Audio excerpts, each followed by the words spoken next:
Mutiara Hikmah Official, menyingkap hikmah di balik sunnah.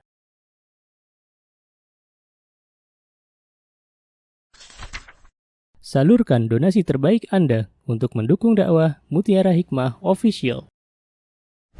Mari kita ikut serta dalam pembebasan tanah wakaf untuk pembangunan Masjid Mutiara Hikmah. Estimasi kebutuhan dana sebesar Rp1.125.000.000. Bagi Anda yang ingin menyalurkan donasi, bisa melalui rekening Bank BSI di nomor rekening 2200220245 atas nama Masjid Mutiara Hikmah.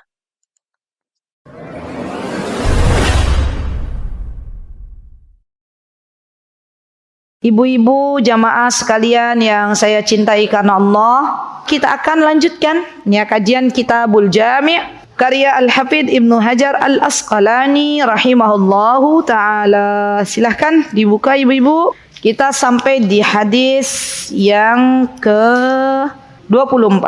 Boleh dibantu Ustazah? Silahkan dibaca bareng-bareng. Yuk, 1, 2, 3. An Abi Ayyubil Ansari radhiyallahu anhu qala Rasulullah sallallahu alaihi wasallam la yahillu li muslimin an yahjura akhahu fawqa thalathi layalin yaltaqiyani fayu'ridu hadha wa yu'ridu hadha wa khairuhuma alladhi yabda'u bis-salam muttafaqun alaih. Baik. Pertama ibu-ibu yang akan kita pelajari adalah sahabi atau sahabat yang bernama Abu Ayyub Al-Ansari. Coba dilihat, dibantu Mbak Mia, kita sudah pernah belajar belum sebelumnya? Abu Ayyub Al-Ansari di hadis-hadis yang sebelumnya? Sepertinya belum ya? Baik. Karena belum, kita pelajari sebentar ya ibu-ibu. Abu Ayyub Al-Ansari. Siapa yang sudah pernah dengar nama beliau? Pernah dengar nama beliau ibu-ibu? Abu Ayyub Al-Ansari. Ingat enggak kisah ketika Rasulullah sallallahu alaihi wasallam baru sampai ke kota Madinah? Ingat? Dulu Rasulullah sallallahu alaihi wasallam ketika beliau berhijrah dari Mekah ke kota Madinah, maka beliau menunggangi unta. Bersama siapa Rasulullah hijrah ibu-ibu? Bersama Abu Bakar As-Siddiq radhiyallahu anhu. Maka kemudian hampir semua orang-orang Ansar itu adalah orang-orang yang menolong para muhajirin. Mereka meminta kepada Rasulullah sallallahu alaihi wasallam untuk bermalam di rumah mereka, ya kan? Zaman kita pun sekarang kalau ada seorang ustadz, seorang kiai, seorang alim yang datang ke kampung kita, kira-kira kita pengen berlomba-lomba enggak agar orang yang berilmu itu tidur di tempat kita, ibu-ibu? Pengen, ya kan? Kenapa? Karena meyakini bahwa ketika ada orang berilmu, apalagi Rasulullah sallallahu alaihi wasallam tidur di tempat kita, maka Allah akan berikan keberkahan di dalamnya. Ya. Kenapa? Karena ilmu sendiri adalah sesuatu yang Allah Azza wa Jalla berikan keberkahan di dalamnya. Ya, tapi tentunya ketika kita menghormati orang yang berilmu, maka kita menghormatinya tidak terlalu berlebihan. Ya. Nah, ketika itu Rasulullah sallallahu alaihi wasallam pun merasa tidak enak harus kemana beliau singgah, karena hampir semua sahabat bilang, ya Rasulullah silakan singgah di tempat kami, ya Rasulullah silakan singgah di tempat kami. Sampai akhirnya Rasulullah meminta petunjuk kepada Allah, dan Allah berikan petunjuk kepada baginda Rasulullah SAW, dan Rasulullah pun mengatakan, apa kata baginda Rasulullah SAW? Saya akan singgah dan bermalam di tempat di mana unta ini berhenti. Masya Allah ya, begitu bijaknya Rasulullah SAW. Ibu-ibu tahu, kalau Rasulullah memutuskan saya mau nginap di salah satu rumah sahabat fulan, Kira-kira yang lain yang nggak kebagian jatah itu tersinggung apa mboten ibu-ibu? Iya, kenapa kok Rasulullah milihnya rumahnya dia? Mungkin rumah saya lebih jelek gitu ya. Oh, rumahnya Fulan tuh bagus gitu kan? Tapi Masya Allah, Rasulullah itu adalah seorang Nabi, seorang Rasul utusan Allah yang sangat-sangat bijak. Ya, kalau yang untanya berhenti kan tidak bisa milih. Ya, akhirnya Masya Allah, Allah berikan kemudahan untuk Rasulullah SAW yang menginap di rumah Abu Ayyub Al-Ansari. Karena untanya persis berhenti di depan rumah Abu Ayyub Al-Ansari. Jadi Abu Ayyub Al-Ansari itu adalah seorang sahabat yang rumahnya disinggahi oleh baginda Rasulullah SAW pertama kali ketika beliau berhijrah ke kota Madinah. Dan ketika itu Rasulullah SAW diberikan tempat oleh Abu Ayyub beserta istrinya. Siapa? Istrinya Abu Ayyub namanya ibu-ibu? Siapa nama istrinya Abu Ayyub? Kan Abu Ayyub. Berarti istrinya siapa? Pinter. Ummu Ayyub. Betul. Lah kan biasanya begitu kan? Abu Ayyub. Istrinya siapa? Ummu Ayyub. Pinter. Ya, ya. Abu Ayyub dan Ummu Ayyub ketika itu memberikan tempat untuk baginda Rasulullah SAW di lantai paling bawah. Maksudnya kan ada rumah beliau 2 lantai. Jadi Abu Ayyub Al-Ansari ketika itu berada di atas, Rasulullah berada di bawah.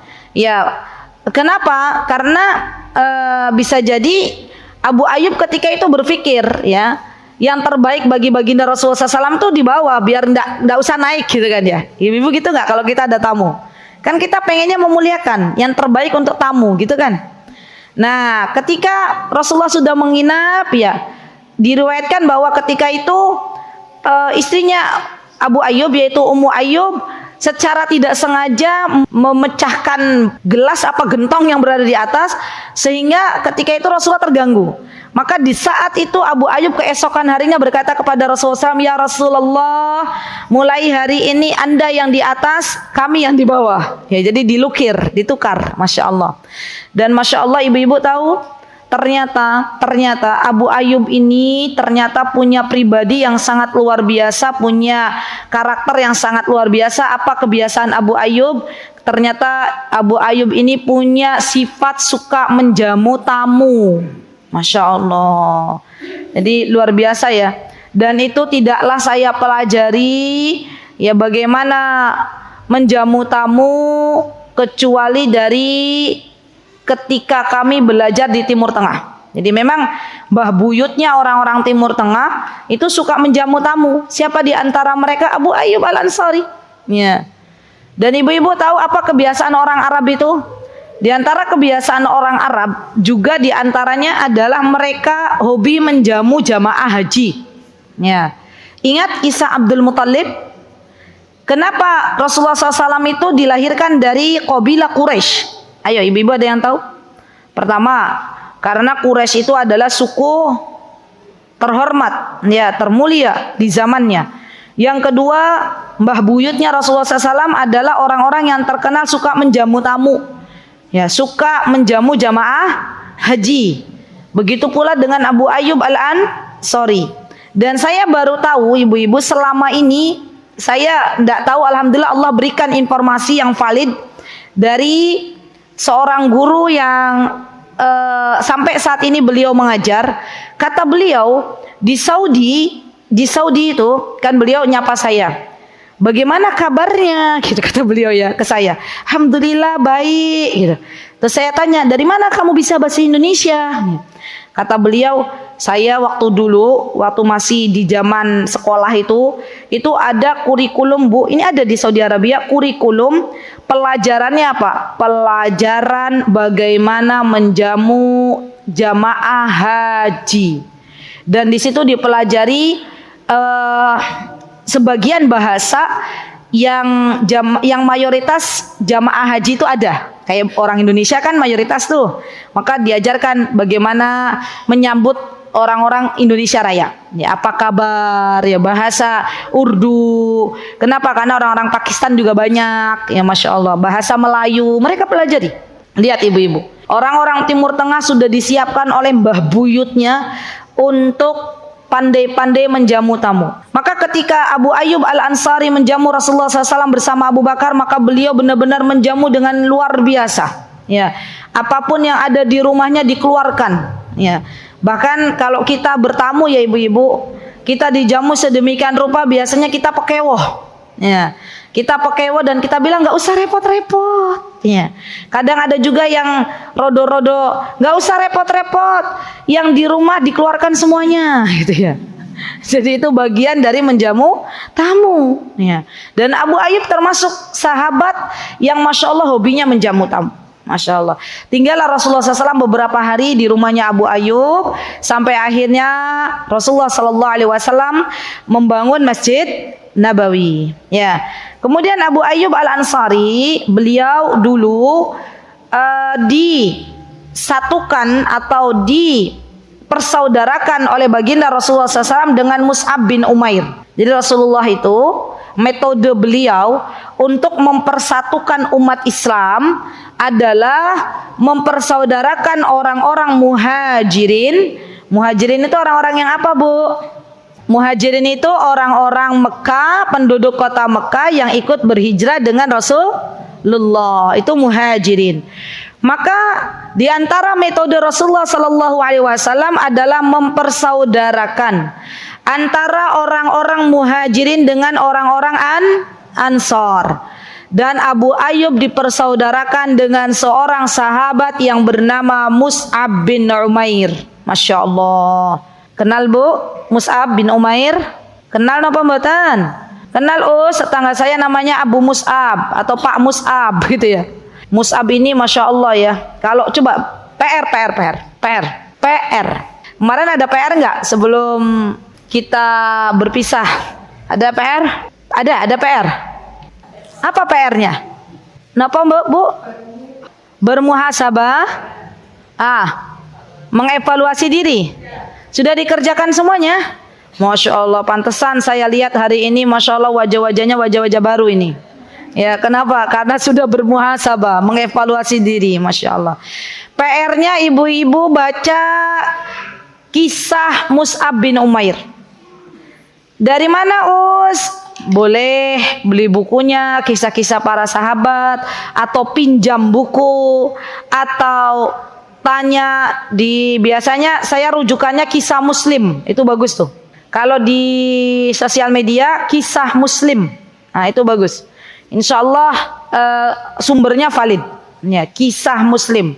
Jadi ibu-ibu kan sekarang pada punya HP tuh, pada punya kuota, ya gunakan ya untuk mendapatkan ilmu baru, diantaranya baca kisahnya Mus'ab bin Umair. Masya Allah, dan itu bagus banget, pakai banget gitu. Mus'ab bin Umair itu seorang pemuda yang awalnya sebelum masuk Islam kaya raya. Kalau Mus'ab itu lewat, minyak wanginya nggak ada yang nandingin. Ya, minyak wangi yang dipakai Mus'ab tuh hanya Mus'ab yang pakai. Masya Allah. Sampai orang tuh tahu kalau Mus'ab habis lewat, ini pasti nih yang habis lewat nih Mus'ab gitu ya. Masya Allah. Tapi ketika beliau masuk Islam, beliau tinggalkan dunia dan kemewahannya. Masya Allah, bagus banget. Ya, Mus'ab bin Umair. Baik, kemudian Abu Ayyub Al-Ansari, beliau termasuk juga seorang sahabat yang pertama-tama masuk Islam. Jadi masih golongan orang-orang yang pertama. Buktinya apa? Beliau ikut baiat Aqabah. Masya Allah. Dan orang-orang as-sabiqun al-awwalun, ya, orang-orang yang golongan pertama-tama masuk Islam itu punya keutamaan sendiri di sisi Allah Subhanahu wa taala. Dan beliau Abu Ayyub Al-Ansari berasal dari suku Khazraj. Jadi dulu sebelum Rasulullah SAW berhijrah ke kota Madinah, maka nama Madinah itu adalah Yathrib. Dan di Yathrib itu ada dua suku besar, ibu-ibu. Namanya kabilah Khazraj dan kabilah Aus. Maka Rasulullah SAW ketika itu menyatukan antara dua kabilah ini. Dan Abu Ayyub termasuk dari bagian keturunan suku Khazraj. Abu Ayyub dan Ummu Ayyub, ibu-ibu, ini termasuk pasangan atau suami istri yang sangat-sangat mencintai Rasulullah SAW dan keluarga besarnya. Apa bukti Abu Ayyub dan Ummu Ayyub mencintai Rasulullah SAW dan keluarga besarnya? Buktinya adalah ketika Allah menguji ibunda Aisyah radhiyallahu anha. Lihat ibu-ibu, wanita-wanita suci, wanita-wanita yang Allah cintai itu pasti akan diuji di dalam kehidupannya, pasti, itu pasti. Ya, Maryam diuji oleh Allah Subhanahu wa taala dengan ujian yang sangat berat. Apa di antara ujiannya Maryam? Di antara ujiannya adalah punya anak tapi nggak punya suami. Dan dituduh macam-macam oleh kaumnya. Maka Maryam ketika itu diam saja sampai Allah berikan solusi. Apa solusi yang Allah berikan? Isa yang waktu itu masih kecil, dia bisa mengucapkan sebuah kata, Masya Allah. Begitu pula dengan ibunda Aisyah radhiyallahu anha. Sebagaimana kita tahu ibunda Aisyah adalah istri dari Rasulullah sallallahu alaihi wasallam. Putri dari salah satu sahabat yang tidak diragukan lagi keimanannya, yaitu Abu Bakar As-Siddiq radhiyallahu anhu.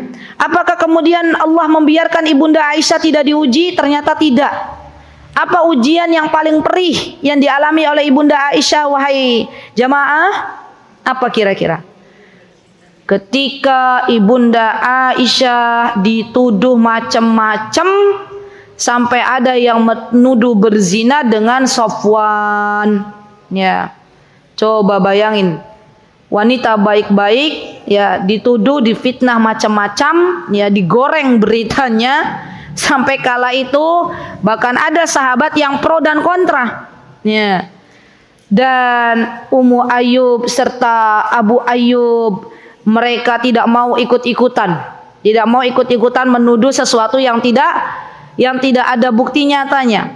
Maka ketika itu Ummu Ayyub dan Abu Ayyub ya sedang ngobrol bareng. Wah, Masya Allah, romantis banget ya ibu-ibu ya. Ibu-ibu, kalau suami kita itu, kalau kita punya pasangan, di mana pasangan kita itu hobinya ngobrol bareng sama kita, maka jalani, nikmati dan syukuri. Ya, karena ada juga kadang yang pasangan itu pengennya sendiri-sendiri. Ya. Kemarin ketika kami hajian tuh, kami lihat ada beberapa pasangan yang kemana-mana tuh berdua gitu. Makan juga harus berdua. Ya. Keluar juga harus saling menunggu di lift. Itu ada tuh. Masya Allah. Dan ada juga yang pasangan istrinya belanja bareng jamaah perempuan, suaminya entah kemana, itu juga ada. Jadi kelihatan masing-masing. Nah, Abu Ayyub, Ummu Ayyub ini tipe-tipe romantis. Tipe-tipe yang mungkin kadang sering ngobrol bareng berdua ya. Ada nggak ibu-ibu yang begitu keluarganya? Ada ya, Masya Allah, syukuri. Alhamdulillah bojoku masih mau diajak ngobrol ya. Nah, ketika itu Abu Ayyub bertanya kepada Ummu Ayyub, wahai Ummu Ayyub, ya, apakah engkau mempercayai berita dusta kepada ibunda Aisyah? Ya, apa pendapatmu tentang fitnah yang melanda ibunda Aisyah? Maka kata Ummu Ayyub kepada suaminya, wahai kekasihku, cintaku, belahan jiwaku, gitu ya. Bu Ina kalau bilang ke Pak Imam mungkin seperti itu ya. Cintaku, belahan jiwaku, pangeranku, ya. Kata Ummu Ayyub, dan ini menunjukkan Ummu Ayyub itu cerdas. Apa kata Ummu Ayyub? Apakah engkau mau, wahai Abu Ayyub, kalau ternyata engkau dituduh oleh orang bahwa engkau adalah seorang penzina, bahwa engkau seorang yang berbuat senonoh, padahal aku tahu engkau adalah orang baik-baik saja. Kata Abu Ayyub, tidak mau. Ya, saya tidak mau dibegitukan. Maka kata Ummu Ayyub, maka kalau demikian ibunda Aisyah dan Safwan pun tidak mau dituduh macam-macam. Ya, maka kita berbaraah, kita berlepas diri dari berita-berita yang ada, dari berita-berita di mana itu hanya berita yang digoreng oleh orang-orang munafikin. Ya, agar mereka membenci Rasulullah Sallallahu Alaihi Wasallam. Dan itu tujuan utama mereka. Ya, dan ibu-ibu tahu sejarah akan terus berulang. Sejarah yang dulu pernah terjadi di zaman Rasulullah Sallallahu Alaihi Wasallam itu akan terus berulang sampai hari kiamat. Yang membedakan apa? Yang membedakan adalah tokohnya dan waktunya. Maka kalau ibu-ibu hari ini menemukan sebuah kejadian di mana ada seorang ahli ilm, ada seorang yang punya ilmu, yang Allah titipkan ilmu, kemudian difitnah macam-macam, selama berita itu belum jelas kepastiannya, kita tidak boleh ikut goreng-menggoreng. Ya, tahu goreng-menggoreng nggak? Bukan goreng-menggoreng di wajan ya, ikut goreng, ikut share sana sini, ikut memfitnah, wal'iyadu billah. Bagaimana kita akan mempertanggungjawabkan di hadapan Allah Subhanahu wa taala kelak di akhirat. Jadi bagaimana sikap kita Ustazah? Sikap kita diam dulu. Ya. Coba dibuka di dalam surat Al-Hujurat, apa kata Allah Subhanahu wa taala? Ya, kata Allah Subhanahu wa taala, a'udzubillahi minasyaitonirrajim, dan ini pelajaran untuk kita semuanya. Apa kata Allah Subhanahu wa taala? A'udzubillahi minasyaitonirrajim, ya ayyuhalladzina amanu in ja'akum fasiqun binaba'in fatabayyanu an tusibu qauman bijahalah fatusbihu ala ma fa'altum nadimin. Lihat, kalau datang sebuah berita, wahai orang-orang beriman, kalau kalian datang sebuah berita, Al-Hujurat ayat 6, dan berita tersebut dari orang-orang fasik, dari orang-orang munafik, maka perlu kita perjelas beritanya. Ini benar enggak informasinya? Apalagi zaman sekarang kan ibu-ibu, semua orang itu bisa menulis di sosial media, semua orang bisa berkata di sosial media. Maka hati-hati, sosial media itu ada fitnahnya, ada plus minusnya, ada kebaikan di dalamnya, juga ada fitnah yang harus kita waspadai. Jadi pesan saya, ibu-ibu, hati-hati ketika kita akan membagikan sebuah informasi. Pastikan berita yang kita share itu adalah benar adanya. Ya, jangan pernah kita ikut-ikutan teman-teman yang cepet-cepetan nge-share berita padahal beritanya belum jelas. Ya, Masya Allah. Jadi Abu Ayyub ini termasuk orang yang berhati-hati ya, ketika ada peristiwa di mana Ibunda Aisyah diuji oleh Allah Subhanahu wa taala ya, dengan difitnah, berbagai macam fitnah, dan akhirnya Allah juga yang menurunkan ayat membela Ibunda Aisyah dari langit yang ketujuh. Masya Allah, Masya Allah. Baik. Kemudian Abu Ayyub Al-Ansari juga seorang perawi hadis. Masya Allah, Masya Allah. Kenapa ibu-ibu? Karena ada beberapa hadis yang diriwayatkan oleh beliau. Ya, di antaranya adalah dilarangnya orang yang beristinja menghadap dan membelakangi kiblat. Itu juga hadis yang diriwayatkan oleh Abu Ayyub Al-Ansari. Juga hadis yang saat ini kita pelajari, ini juga yang diriwayatkan oleh Abu Ayyub Al-Ansari. Ya, dan beliau juga seorang sahabat yang mengikuti peperangan ya ketika Rasulullah masih ada dan ketika Rasulullah sudah wafat. Jadi beliau itu hobinya ikut perang, Masya Allah. Sampai akhirnya Allah melihat kejujuran Abu Ayyub Al-Ansari ketika beliau ikut perang dalam masa Muawiyah, ikut perang melawan orang-orang Romawi. Maka Abu Ayyub pun sakit, jatuh sakit ya, di tengah-tengah beliau sedang berjalan untuk mengikuti peperangan, dan akhirnya Allah Azza wa Jalla wafatkan Abu Ayyub Al-Ansari di usia beliau ke 80 tahun. Jadi usianya 80 tahun. Ya, beliau wafat dalam keadaan sedang dalam perjalanan ikut dalam sebuah peperangan.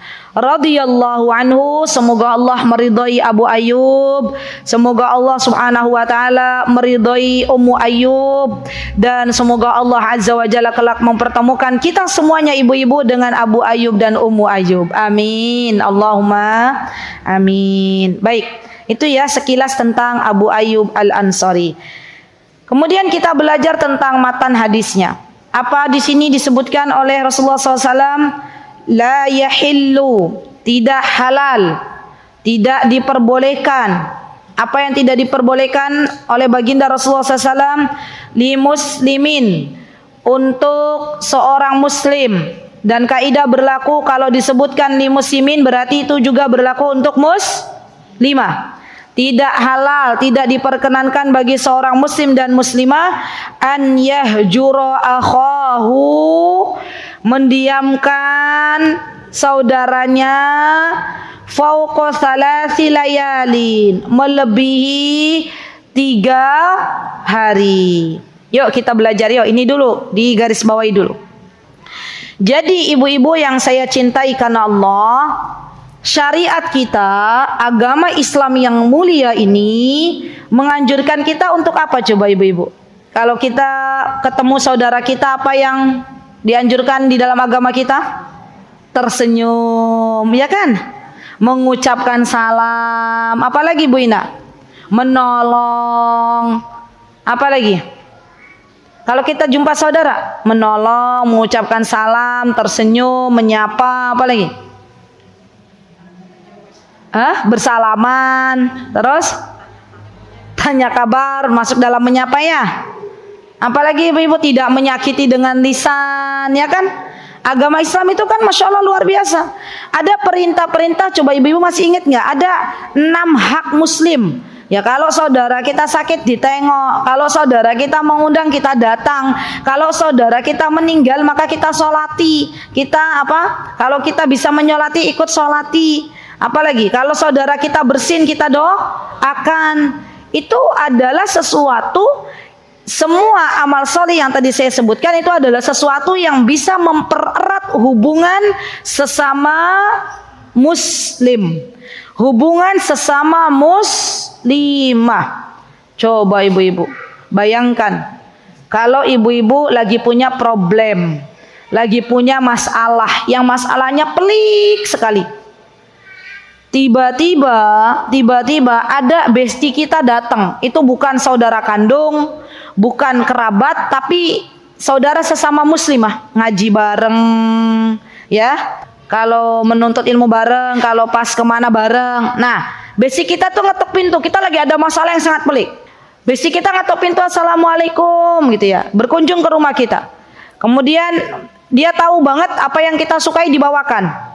Terus besti kita lihat kita mukanya murung, dia tanya, apa yang terjadi kepadamu wahai saudariku? Adakah kau punya masalah? Coba ceritakan.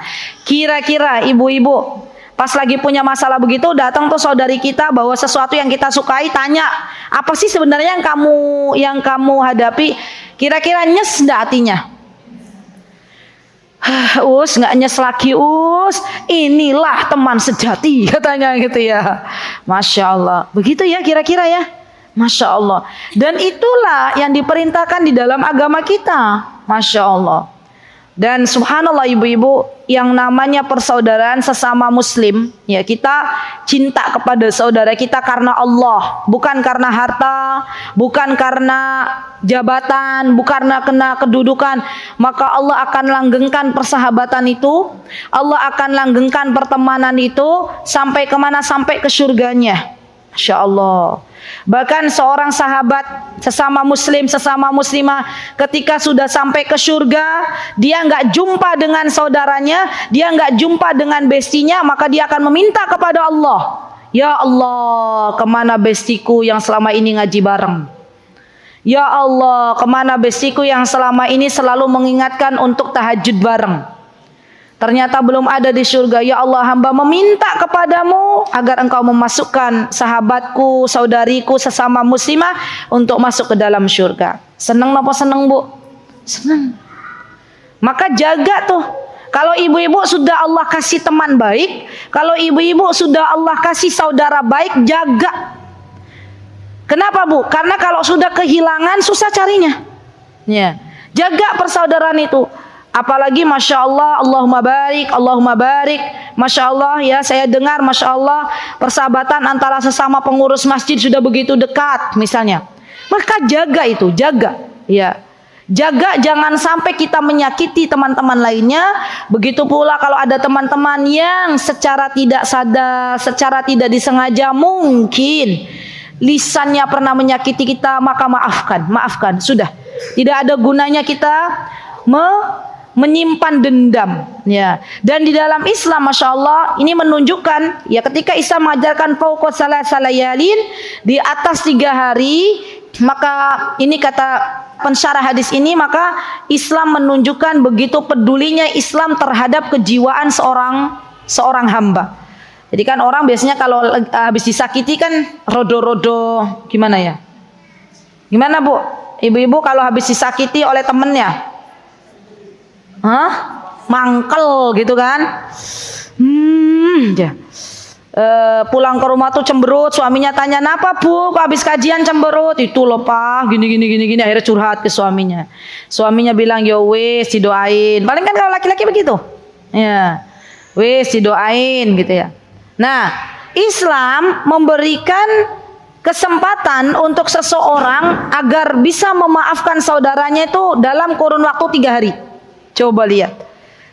Masya Allah ya, kalau ada seorang psikolog meneliti hadis ini keren banget, ya. Karena di sini Islam tidak langsung, ayo coba maafkan seketika itu, enggak. Memberikan waktu berapa hari? 3 hari. Karena kadang ada juga ya hambanya Allah yang Allah berikan sebuah istilahnya sifat di mana tidak bisa langsung memaafkan gitu loh. Harus nunggu waktu. Berproses dulu, bermuhasabah dulu. Ya baru kemudian hari kedua sudah mulai memaafkan. Berarti kalau ada ya kita disakiti orang lain atau kita misalnya tidak lagi baikan dengan sahabat kita, dengan kakak kita, apalagi dengan kakak, dengan adik yang mana itu karib kerabat sendiri ya. Kepada orang lain juga kita harus berbuat baik, bagaimana dengan kerabat sendiri. Dan mungkin lukanya terlalu perih gitu ya. Ibu pernah enggak? Pernah mendapatkan luka yang gitu ya, yang mungkin luka dari lisan saudara kita yang begitu perih gitu. Pernah nggak dapat? Pernah ya. Maka coba pulihkan. Ingat lagi bahwa kita hidup di dunia cuma sebentar. Kita pun banyak melakukan maksiat dosa dan Allah zat yang Maha Pengampun. Bahkan di sini Masya Allah apa kata Rasulullah SAW? Wa khairuhum alladhi yabda'u bisalam. Dan orang yang terbaik, orang yang juara, yang dapat bintang di hadapan Allah adalah orang yang memulai salam. Bu, kalau kita ikut gengsi, kalau kita ikut ego, mau nggak kita mulai salam duluan? Nggak mau. Lah, siapa yang salah? Dia yang salah, yang nyakiti saya, gitulah misal. Lo ngapain saya ngucap-ngucap salam dulu? Nanti dikiranya saya yang salah, gitu kan ya? Kira-kira begitu ya ibu-ibu ya? Nah, kalau kita ada pikiran begitu, maka yang kita lakukan begini ibu-ibu. Kalau ada bisikan begitu, a'udzubillahi minasyaitonirrajim. Ya. Ya, siap ibu-ibu? Ya, coba cek masing-masing. Ada enggak tuh saudara, teman yang sampai hari ini tuh belum tegur sapa karena mungkin punya problem, punya masalah. Bahkan mungkin sudah berbulan-bulan, sudah bertahun-tahun. Bukan hanya lebih dari 3 hari, bukan hanya sepekan, tapi tahunan, bulanan. Coba cek masing-masing. Kalau begitu, ibu-ibu kan pengen juara di hadapan Allah. Semuanya pengen menjadi bintang di hadapan Allah. Maka PR-nya nanti sampai di rumah ibu-ibu kirim pesan. Assalamualaikum warahmatullahi wabarakatuh. Bagaimana kabarnya? Baru ngetik ASS, setannya mulai ganggu lagi. Emang kalau kamu ngirim salam gini dibalas sama dia. Kan gitu kan? Ya, nanti kalau nggak dibalas kayak mana? Begini. Ibu-ibu bilang, a'udzubillahi minasyaitonirrajim. Ya, nggak apa-apa. Salam mau dijawab mau tidak, yang penting kita sudah memulai salam. Dan Allah itu tahu mana yang terbaik di hadapan Allah Subhanahu wa taala. Tidak usah ibu-ibu kita di dunia itu mikir bagaimana orang lain berbuat kepada kita. Ya, bagaimana orang lain memuji kita, tidak usah capek. Ya. Yang kita pikirkan adalah bagaimana Allah ridha kepada kita, dan kita pengen juara di hadapan Allah. Kita pengen jadi bintang di hadapan Allah. Ya, ibu-ibu pernah dengar nggak? Kalau ada 2 orang hamba Allah yang masih punya masalah di dunia, sampai meninggal dunia belum selesai itu masalahnya. Besok di akhirat 2 orang ini didatangkan oleh Allah Subhanahu Wa Taala sebelum masuk ke surganya. Ya, berarti kan ngeri banget kan? Teman-teman kita sudah masuk surga duluan karena punya hati yang bening, punya hati yang lapang, memaafkan saudaranya. Kita masih urusan sama saudara kita, masih diadili di hadapan Allah Subhanahu wa taala. Jadi mumpung di dunia, yuk bismillah kita maafkan segala apa yang dilakukan oleh saudari kita terhadap diri kita. Ingat, saudara kita juga masih sama, mereka anak keturunan Nabi Adam alaihis salam. Selagi dia adalah seorang muslimah, maka patut bagi kita untuk memaafkan kesalahannya. Dan kita doakan semoga Allah memberikan hidayah. Ya. Kemarin ibu-ibu, ini pelajaran penting. Dan ini saya izin menyampaikan pelajaran untuk ibu-ibu semuanya. Jadi kemarin kami hari Jumat safar ke Surabaya, ya hari Jumat safar ke Surabaya, balik hari Senin ya ke Yogyakarta. Di rest area 678, entah itu tulisannya 678, ada nggak tuh? Ada ya 678. Di antara Surabaya dan Jogja, tepat di azan maghrib kami turun untuk melaksanakan ibadah salat maghrib, ya. Dan kami memilih awal waktu biar nggak banyak banget, kan biasanya kalau sudah masuk waktu maghrib kan banyak banget tuh orang yang sholat di masjid rest area. Maka kami coba untuk di awal waktu, pas kami turun dari mobil tuh kami dengar adzan di musola, salah satu musola rest area, musola atau masjid wallahu ta'ala, tempat sholat. Maka kemudian kami turun, terus kami sholat, ya. Dan waktu itu saya mengingatkan putri saya sholat di sini, putri saya di depan. Saya bilang, nak, jangan lupa sekalian sholat isya di jamak. Boleh bu, kita kalau lagi dalam keadaan safar itu maka ambil hadiah dari Allah. Apa itu? Di jamak sholatnya. Kalau sholat maghrib, sholat isyanya dimajukan, maka namanya jamak takdim. Kalau yang 4 rakaat boleh dikosor jadi 2. Tapi kan secara hitungan kita 4 sama 2 banyakkan 4. Tapi secara pahala orang yang mengambil 2 ini jauh lebih banyak pahalanya. Kenapa? Karena dia lagi mengambil hadiah dari Allah. Karena dia lagi nurut sama Rasulullah sallallahu alaihi wasallam. Maka kemudian ketika saya berkata kepada putri saya, nak jangan lupa ya nak, salat isyanya di jamak. Sebelah saya ada ibu-ibu dan itu pasti beliau seorang muslimah. Dia karena salat. Kita salat maghrib bareng, saya bilang ke anak saya, nak jangan lupa nak salat isyanya nak di jamak. Ini ibu-ibu bilang dengan nada yang kurang enak didengar, salat isya, waktunya masih panjang, katanya gitu. Saya kaget, saya tengoklah ibu itu. Ini kenapa kok bisa? Saya juga nggak bilang ke beliau, saya bilang ke putri saya di depan. Tapi begitulah, maka saya turut mendoakan semoga ibu fulana ini mendapatkan hidayah. Ya, semoga ibu fulana diberikan ilmu oleh Allah. Mungkin karena ketidaktahuannya akhirnya beliau berkata begitu. Sudah, saya maafkan, sudah. Ya, dan saya turut mendoakan kebahagiaan untuk beliau. Ya, jadi ibu-ibu, pesan saya, kalau ibu-ibu lagi safar, jangan ngoyo-ngoyo. Ya, boleh kita jamak, baik itu jamak takdim maupun jamak takhir. Dan jadikan salat yang 4 rakaat jadi 2. Yang maghrib nggak boleh 1,5. Apalagi subuh jadi 1 gitu ya, enggak. Yang 4 jadi 2. Pahalanya banyakkan mana ustazah? Ambil 4 apa ambil 2? 2. Ya. Karena kita lagi diuji oleh Allah, nurut napa mboten. Dan agama kita tidak didasari dengan perasaan dan logika, tapi agama kita didasari dengan Al-Quran dan hadis-hadis yang sahih. Siap ya ibu-ibu ya. Jadi insya Allah kalau lagi safar ini jaga baik-baik aturan-aturan yang telah ditetapkan di dalam agama kita. Semoga Allah Subhanahu wa taala menyayangi kita dan semoga Allah Azza wa Jalla memasukkan kita ke dalam surganya. Baik, tadi PR-nya apa? Ya, coba evaluasi diri masing-masing. Barangkali ada selama ini saudara ataupun teman yang belum kita sapa, coba disapa. Ya, semoga ini menjadi jalan kebaikan untuk kita semuanya. Baik, itu yang bisa saya sampaikan dalam kesempatan yang berbahagia ini. Jikalau ada kebenaran datangnya dari Allah Subhanahu wa taala, jikalau ada kesalahan datangnya dari saya pribadi, saya memohon maaf yang sebesar-besarnya. Aqulu qouli hadza wastaghfirullah li wa lakum wa akhiru da'wana anil hamdulillahi rabbil alamin.